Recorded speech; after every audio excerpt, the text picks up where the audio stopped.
Ma'am, I need to see your ID, right now.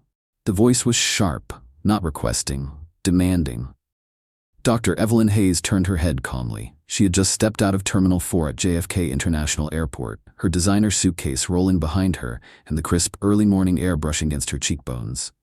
She wore a dark navy suit, tailored, graceful, powerful, and in her right hand was a leather bag so discreet that only those who knew, really knew, would recognize the emblem subtly stitched inside.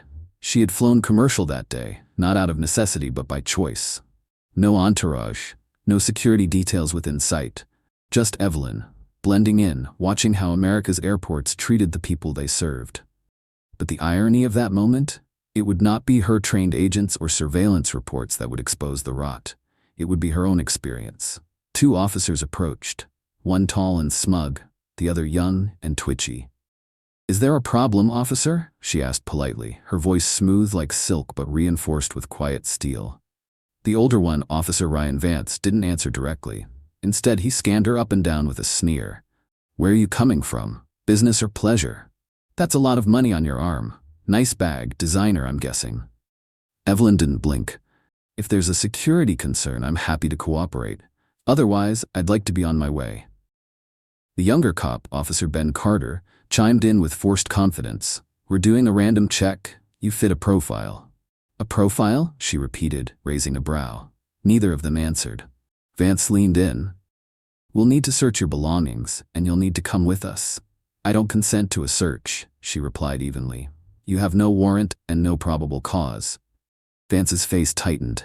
That was the wrong answer, at least for a man used to obedience. "You're acting suspicious, ma'am. Carter, cuff her." "What?" Carter looked hesitant. "I said cuff her." The clink of steel echoed too loud in the spacious terminal. Within seconds, Evelyn Hayes, the most powerful law enforcement official in the United States, had cold metal biting into her wrists. Around her, a few travelers slowed, watching silently. No one intervened. No one even recorded. Just another black woman in cuffs at the airport. She didn't resist. She didn't cry out. But she watched. Every detail. The number 1138 on Vance's badge, the 1205 on Carter's, the angle of the overhead camera. The exact location, Terminal 4, Exit 7. The scent of jet fuel. The way Vance's lips curled when he leaned in, smug and unafraid. "You could make this easier," he whispered, his breath tinged with nicotine. $1,000, and this goes away. No paperwork, no delays. You look like you've got it." She said nothing. "You don't want trouble, do you? Just a little goodwill. Think of it as a fee for peace." Still silent. "You're quiet, lady," he muttered, irritated now. "You think you're better than us?" Officer Carter fidgeted beside him, unsure whether this was all a bluff or real. He'd never gone this far before. But he didn't object. That would be their last mistake, because while they saw silence as submission, Evelyn Hayes was calculating, listening, watching, letting them dig their own grave, one arrogant word at a time. When Carter reached out to pull her forward, Evelyn spoke for the first time in minutes. "I need to make a phone call," Vance scoffed. "Now? Who you calling? Your sugar daddy?" She didn't flinch. "I need to call my deputy director." He blinked. "Deputy what?" "Please retrieve my phone. It's in the front zipper of my bag. You'll want to let me make that call." Something in her voice stopped him, not the words, the tone. Vance hesitated. "Fine. Carter, give her the phone. Let's see who she's really trying to scare us with." Ben Carter bent down and pulled out her phone, a sleek black device with no logos, no commercial markings, a federal-issue secure device. He handed it over with a shaky hand. Even in cuffs, Evelyn navigated it with precision. The call connected instantly. "Marcus," she said. Her voice had changed. No longer a calm traveler. Now it was the voice of command. "I'm at JFK, Terminal 4, Exit 7. I've been illegally detained by 2 Port Authority officers. Names, Ryan Vance, badge 1138. Ben Carter, badge 1205. Attempted extortion confirmed. Request level 1 rapid response. Notify Special Agent in Charge John Riley.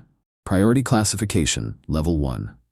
Everything stopped. Carter's face dropped. Vance paled. "FBI?" he whispered. "What the hell?" Evelyn looked straight into his eyes, her voice like frost on steel. "You just handcuffed and tried to extort the director of the Federal Bureau of Investigation." Silence. You could hear a pin drop in Terminal 4. Officer Ryan Vance's face drained of color. the smug expression melting into a ghostly, horrified blank. His mouth opened slightly, then closed again. No words came out. Ben Carter stood stiff, hands trembling by his sides. His pupils darted between the woman he had handcuffed and the phone still warm in his hand. Somewhere in the back of his mind, he remembered a mandatory briefing. Something about federal agencies. Someone named Hayes. No, this couldn't be real. But deep down, they both knew it was. Evelyn didn't say another word. She didn't need to. Her presence now filled the entire terminal like a pressure wave, controlled, cold, commanding. And then, a shift in the air, a movement at the far end of the terminal. A ripple of awareness passed through the crowd as 5 individuals in plain clothes began making their way down the corridor, fast, purposeful, eyes locked forward. They didn't carry weapons in hand. They didn't need to. Authority radiated off them like heat from a furnace. The passengers instinctively stepped aside. At the front was a man in his 50s, silver streaks in his hair, suit sharp as a blade. His eyes scanned the scene, and when he spotted Evelyn, he changed course with a precision only federal training could provide. "Director Hayes," he said, approaching with measured urgency. "Are you all right?" "John Riley?"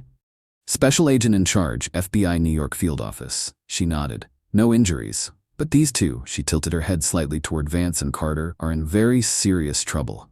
Riley's jaw clenched. He turned, and his eyes landed on the 2 officers, still frozen in place. "Disarm them, now." There was no shouting, no chaos, just execution. 2 agents stepped forward. Vance tried to speak, some stammer about misunderstanding, but his words were crushed under the weight of a Glock being professionally unholstered from his side. His badge and radio were taken. His body visibly shook. Carter didn't move. One agent removed his gear, the other reached for a key. Within seconds, Evelyn's handcuffs clicked open. She didn't rub her wrists. She didn't flinch. She simply stepped forward and turned to Riley, her voice once again clear and commanding. "Seal off this section. No one in or out without federal clearance. Secure all CCTV footage from this area from the last 20 minutes. Confiscate any devices those officers were carrying. I want their body cams analyzed immediately." "Yes, ma'am." "Interview every potential witness. Get a list of personnel who passed through this area. We're escalating this through the Deputy U.S. Attorney's Office for the Eastern District." One by one, the orders were given. One by one, they were obeyed. Evelyn Hayes was no longer a passenger. She was the storm. 10 minutes later, Sergeant Al Miller, the local Port Authority supervisor, came rushing in, face pale as ash. "What the hell is happening here?" he barked instinctively, scanning the scene. Then he saw the handcuffs in an agent's hand. Saw his 2 officers disarmed and flanked by federal agents. And then, he saw her. Evelyn turned her gaze slowly toward him. "Sergeant Miller," she said. He almost dropped his clipboard. Director Hayes? I didn't know." She cut him off. "Your officers stopped, profiled, and illegally detained a federal official, the head of the FBI, and attempted to extort her at one of the most heavily monitored points in international commerce." Miller swallowed hard. "I had no idea they." "I'm not here for excuses," she said, deadly calm. "I'm here for accountability." At that moment, Vance broke. The weight was too much. "Director, please," he cried, tears mixing with snot streaming down his face. I didn't know it was you. We were just doing a check, a random check, I swear." Carter stepped forward, visibly shaking. "Please, Director Hayes.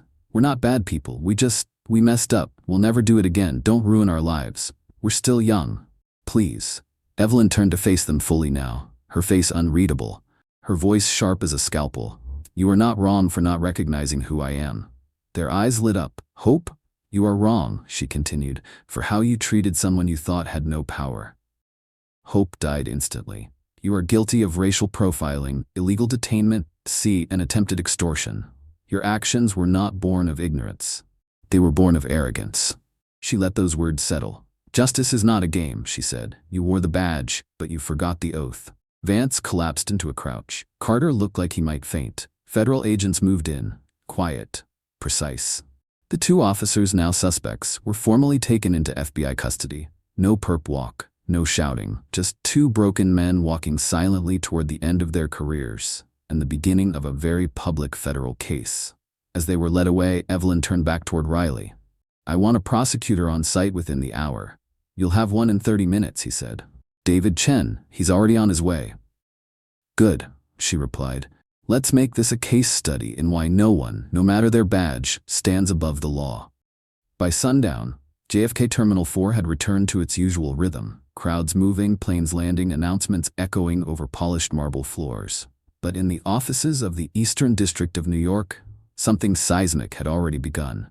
A phone buzzed on the desk of Assistant U.S. Attorney David Chen. Priority intake, FBI director assaulted and extorted at JFK. 2 Port Authority officers involved. Names, Vance and Carter. Chen stopped cold, not just because of the names, not just because of the charges, but because the victim was Evelyn Hayes. And when she pressed a case forward, it wasn't just about punishment, it was about precedent. Within hours, the Department of Justice had been notified. The Civil Rights Division flagged the case under Title 18, Section 242, a direct violation of federal civil rights law. The FBI's own internal response unit had already processed the scene. They collected full surveillance footage from every angle at Terminal 4. Audio and video from Officer Carter's body cam, a lucky stroke of oversight.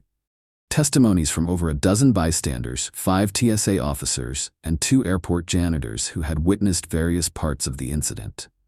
The physical evidence, handcuffs used without cause, Evelyn's personal belongings, even the fingerprint smudges on her phone and suitcase. But it was the body cam footage that silenced any debate. When Chen reviewed it, alone in his office late that night, his pen dropped onto the desk halfway through. He watched as Ryan Vance leaned in and said, with a sneer, "Just a little goodwill from you. $1,000 and this all disappears."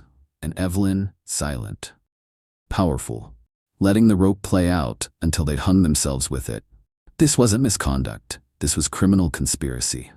The next morning, at a private press briefing, AUSA David Chen confirmed what the whispers had already started to carry through legal circles.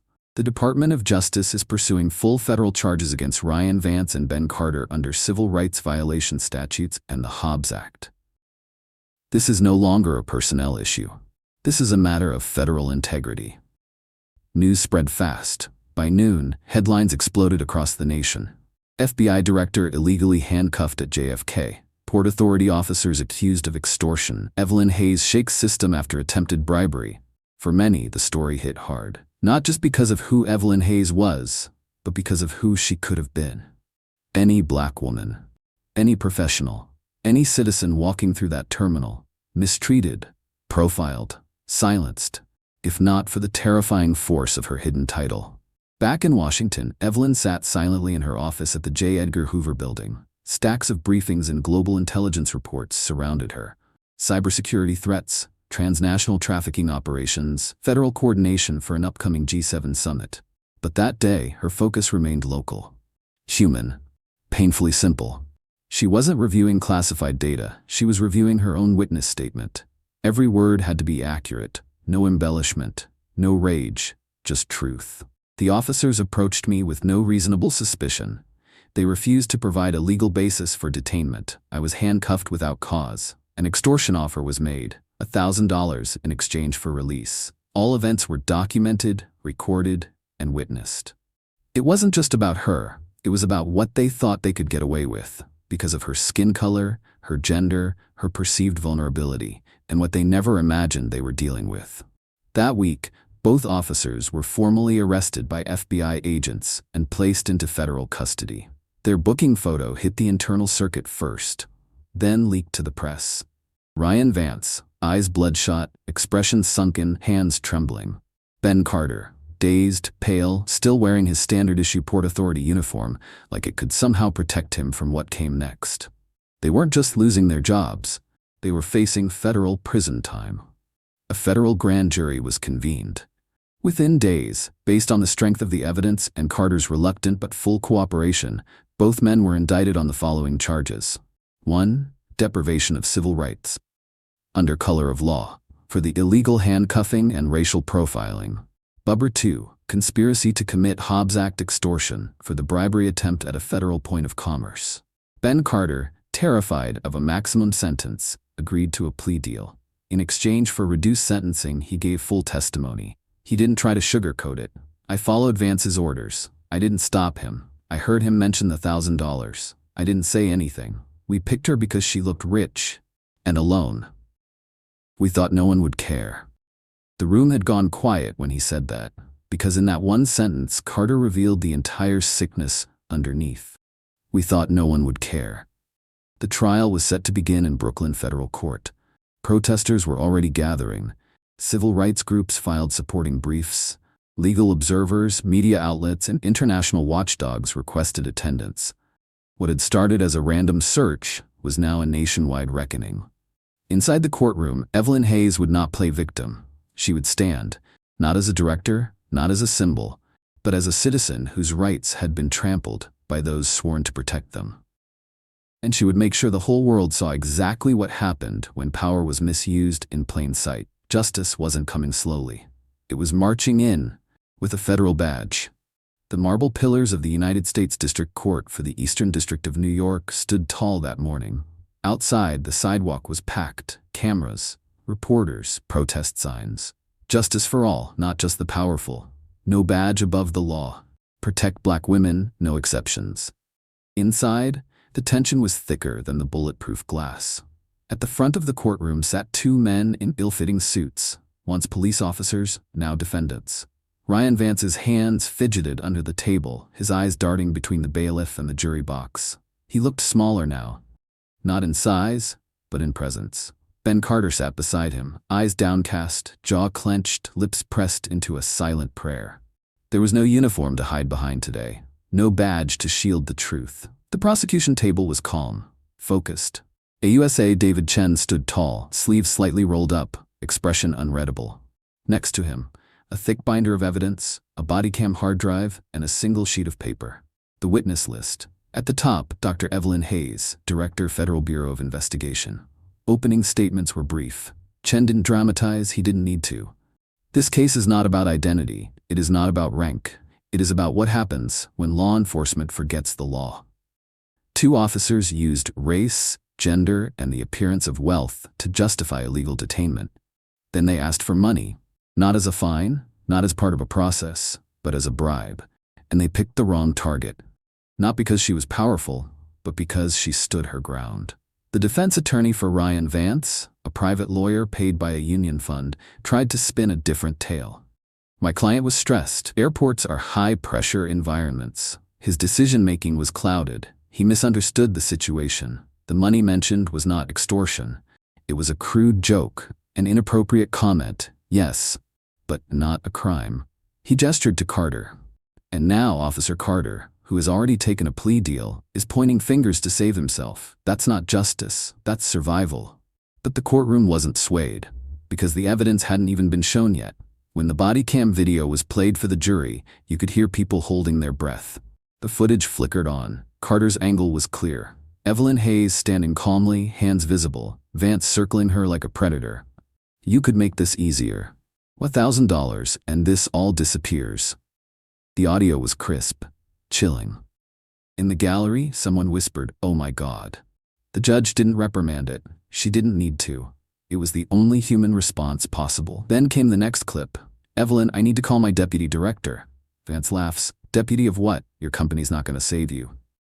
"Give me my phone. I'm calling Marcus, FBI." Silence. That single line felt like a thunderclap. When Evelyn Hayes entered the courtroom to testify, you could feel the energy shift. She wore a charcoal gray blazer, minimal makeup, her hair pulled into a low, elegant bun, no badge, no rank, just presence. She took the stand, raised her right hand, swore the oath. "Please state your name for the record." "Dr. Evelyn Hayes." "Your occupation?" "I serve as the director of the Federal Bureau of Investigation." There it was, on the record, unshakable. Chen guided her through her testimony gently but firmly. She described the events of that day in detail. From landing at JFK, to the interrogation, to the moment the handcuffs clicked. She didn't dramatize, she didn't raise her voice. Her calmness was the power. "Why did you remain silent while they escalated the situation?" "Because I've learned that predators often reveal the most when they think you're prey." When the defense attempted to rattle her, suggesting that maybe she was too intimidating, too poised, that her silence had provoked the officers, she didn't flinch. "Are you suggesting that calmness is a provocation?" she asked softly. Or is it just unsettling when a black woman refuses to be afraid? The defense fell silent. The judge didn't need to bang the gavel. Evelyn Hayes had just delivered the most devastating rebuttal of the entire trial, in 12 words. Other witnesses followed. FBI agents confirmed her condition when they arrived. The head of airport security testified to the breach in protocol. Even Sergeant Al Miller, the Port Authority supervisor, admitted under oath that procedure was not followed and that no cause for detainment existed. But it was Ben Carter's testimony that sealed the coffin. He looked like a ghost when he took the stand. His voice cracked, his hands shook, but he spoke. It wasn't random. We saw her. She looked rich, alone. Ryan said, "Let's check her. Could be worth it." And I went along with it. I knew it was wrong, but I didn't stop it. I didn't say no. "Why the $1,000? Chen asked. Ryan thought she'd be scared, that she'd pay and walk away. "Why her?" "Because she was black and dressed well." That's what we said. A collective chill swept through the courtroom. There was no walking that back. After closing arguments, the jury retired. They were gone less than 4 hours. When they returned, the foreman stood. The courtroom held its breath. "We, the jury, find the defendant Ryan Vance guilty on all charges. We find the defendant Ben Carter guilty on all charges." Vance collapsed into his chair, his face buried in his hands. Carter simply closed his eyes. His lawyer put a hand on his shoulder, but it was too late for comfort. Justice had spoken. The courtroom was still, silent, waiting. Weeks had passed since the guilty verdict. Now came the final chapter. Sentencing. At the front, the two former officers stood once more. No longer men in uniform, no longer officers of the law, but defendants stripped of their rank, waiting for judgment. Ryan Vance looked thinner, paler. His once proud posture had shrunk into itself. Ben Carter stood beside him, resigned. The courtroom lights bounced off the tear-streaked sheen on his cheeks. U.S. District Judge Camille Alvarez stepped into the room, her robe flowing behind her like a shadow. She took her seat without fanfare. "This court is now in session." Prosecutor David Chen rose first. His voice was firm, without bitterness, without triumph. "Your Honor, we are not seeking vengeance, we are seeking integrity. When those entrusted with the law use it to prey on the innocent, when they twist authority into extortion, when they target based on race, when they exploit silence as consent, they do more than violate the law. They poison trust. We ask for sentences that reflect the seriousness of that betrayal." He paused. Not because the victim is the FBI director, but because the next victim might not be. Then came the defense attorneys doing what they could. Ryan Vance's lawyer spoke of his client's family, his once proud service, the stress of airport policing. Ben Carter's attorney emphasized his youth, his cooperation, his remorse. They asked for leniency, mercy, but no one in that room had forgotten what was heard on the tape or what was seen in the footage. Then, the judge turned to Evelyn Hayes. "Director Hayes, would you like to address the court?" She stood, straight-backed, unshaken, still not wearing her badge. Because today, she wasn't the director, she was a citizen, and a voice. "Your Honor," she began, her tone soft but strong, "I did not come here to speak for myself. I came to speak for every person who has been stopped without reason. For every woman who's been asked, 'Where did you get that?' as a challenge, not a question. For every black traveler who's adjusted their tone, or outfit, or posture, not for comfort, but for survival." She let the words settle, then continued. "The damage done to me was not physical, but it was real, because I know what they would have done had I not been who I am. And I know that others, less powerful, less protected, might not have walked away at all." She looked directly at the two men. "You did not fail because you didn't recognize my title. You failed because you didn't recognize my humanity." Silence. Even the stenographer paused for a moment. Judge Alvarez folded her hands. Her eyes moved between Vance and Carter, studying their faces. Then she began. "Mr. Vance, Mr. Carter, you were sworn to protect.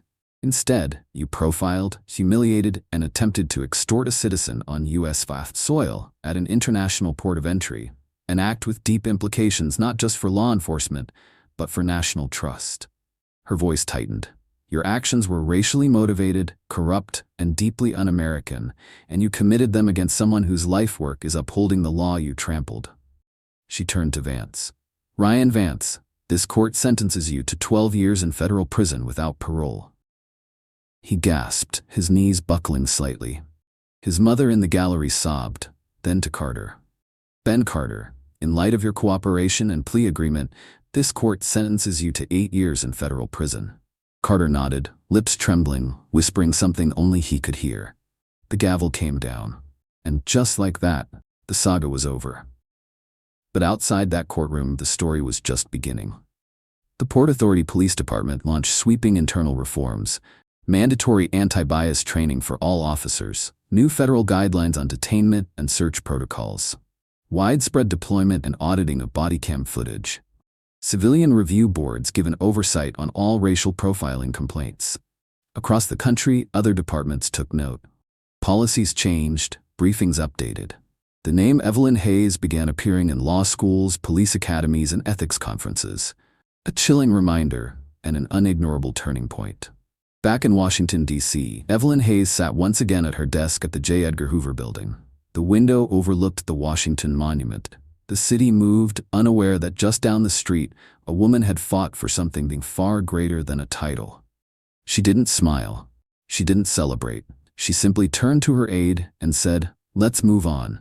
We've got a country to protect." Because for her, true victory wasn't the punishment. It was the reminder that power can be silent, but justice must be loud. And sometimes, all it takes to change a system is for the right person to be in the wrong place and refuse to stay silent. In a world where uniforms can be used to protect or to prey, Evelyn Hayes chose silence, not out of fear, but out of calculation. And when she spoke, the system listened. This wasn't just a courtroom victory. It was a reminder that justice doesn't depend on how loud you shout, but on how long you stand your ground. That power isn't always in a badge. Sometimes it lives in restraint, truth, and the courage to act. And most of all, that the most dangerous assumption anyone can make is thinking someone has no power just because they choose not to use it yet. Because justice doesn't wear a uniform. It wears integrity. And Evelyn Hayes wore that better than anyone. If this story moved you, made you think, or reminded you why silence in the face of injustice is never an option, hit that like button, subscribe to our channel, and most importantly, share this story with someone who still believes that respect must be earned, not demanded. Because tomorrow we'll be back with another story that challenges power, lifts voices, and proves one truth. No one is above the law, not even those who think they are.